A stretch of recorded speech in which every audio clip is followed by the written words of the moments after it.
That's what the forks are like on a KLR650.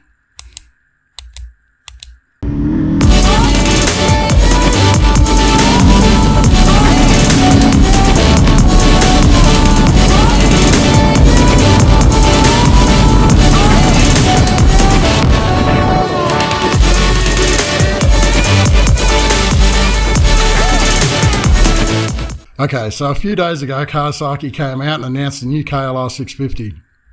It wasn't what some people were hoping for. It was what others were hoping for. As usual, there's a million people going on about why it's so horrible and what they should have done and all this sort of thing. So I guess this is my chance to do that. So the KLR650 goes way back to 1984 if you want to go back far enough. Back then it was a KLR600. In 1984, the KLR600 evolved into the KLR650.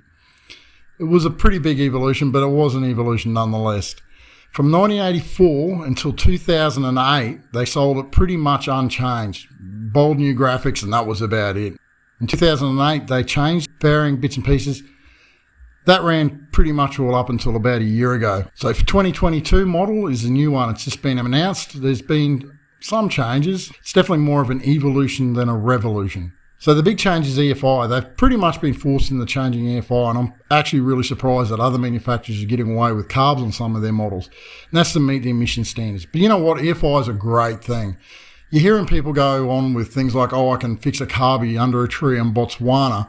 With EFI, you won't have to be fixing it under a tree in Botswana. It works. It's super reliable. It's super simple.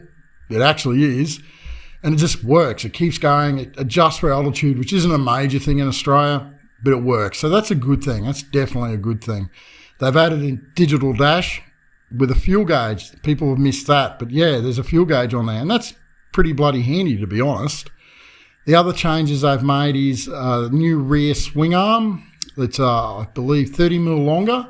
A new rear frame, increased load capacity, a larger front disc, and an LED headlight. The LED headlight's definitely a good thing. A big reason that is a good thing is that it frees up power for other things. LED headlights suck bugger all power, and they work really well. The other thing it comes with, if you choose to, is ABS. My experience with the ABS has been really good. There's never a time when I want to lock up the front wheel. It's great to be able to turn off the back. And the ABS on my Africa Twin, honestly, it's fantastic. It works really well. I turn off the rear ABS when I'm on the gravel, but the front, I turn it down and it's super good. It's really good.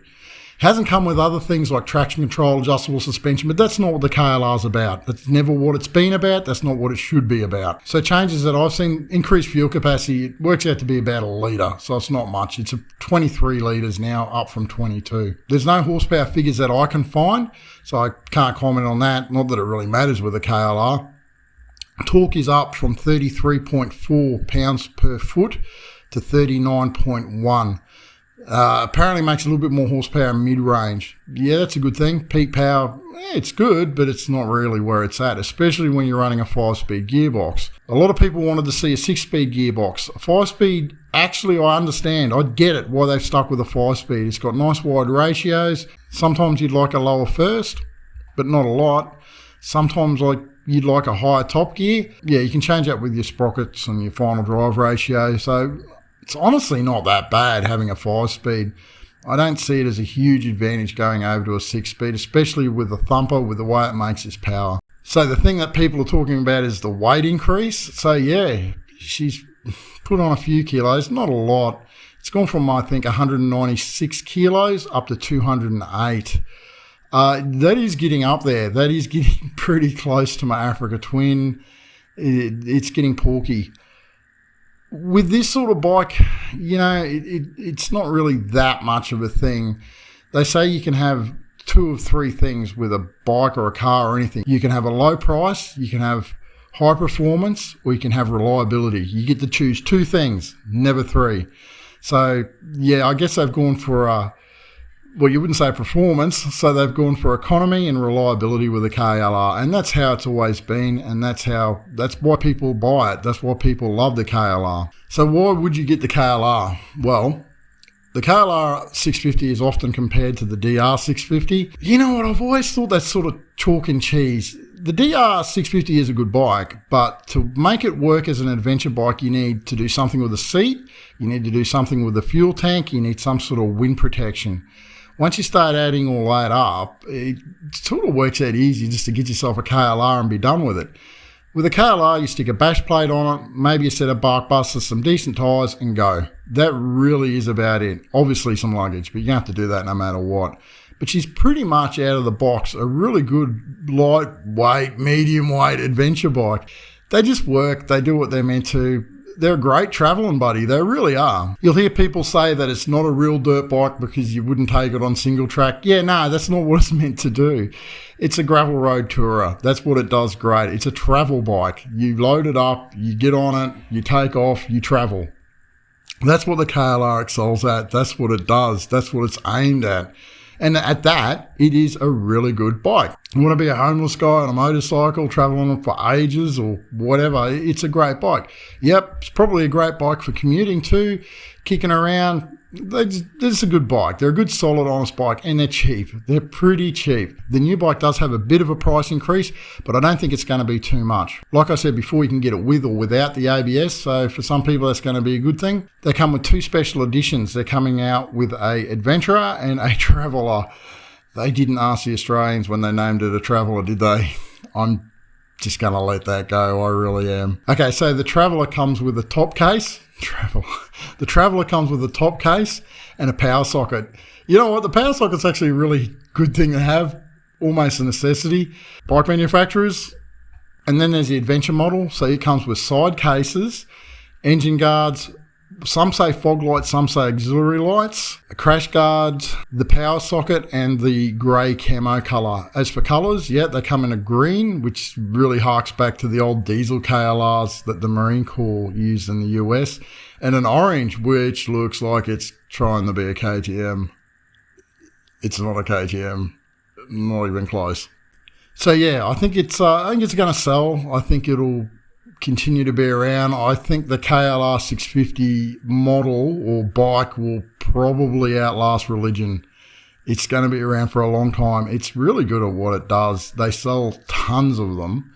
I think they'll sell tons of this one.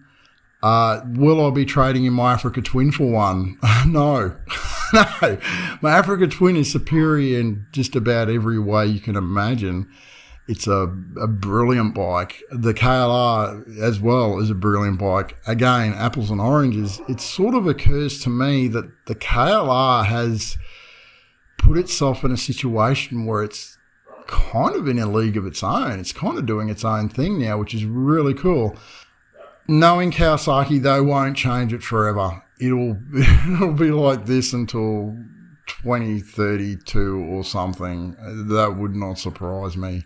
So yeah, get used to it. I think it's going to be around for a long time.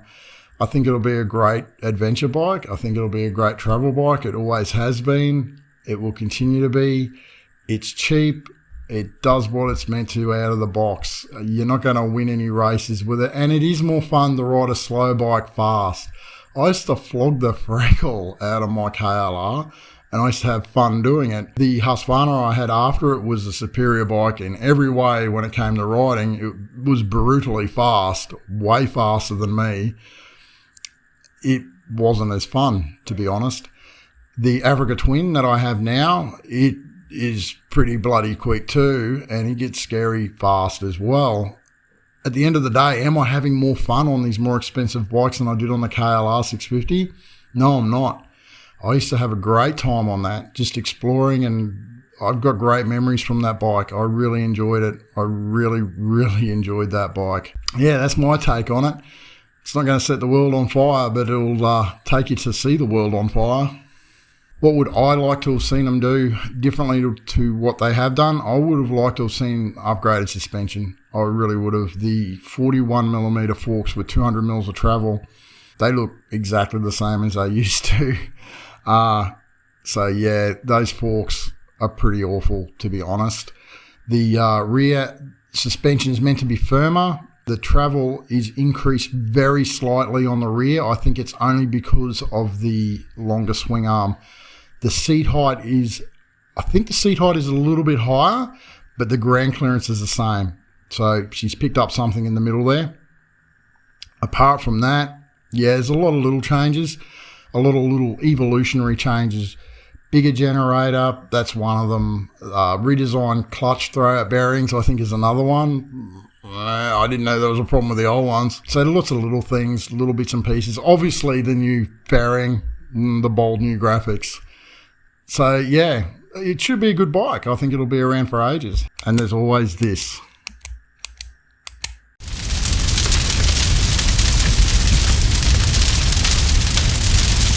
Should probably come with a milk crate too.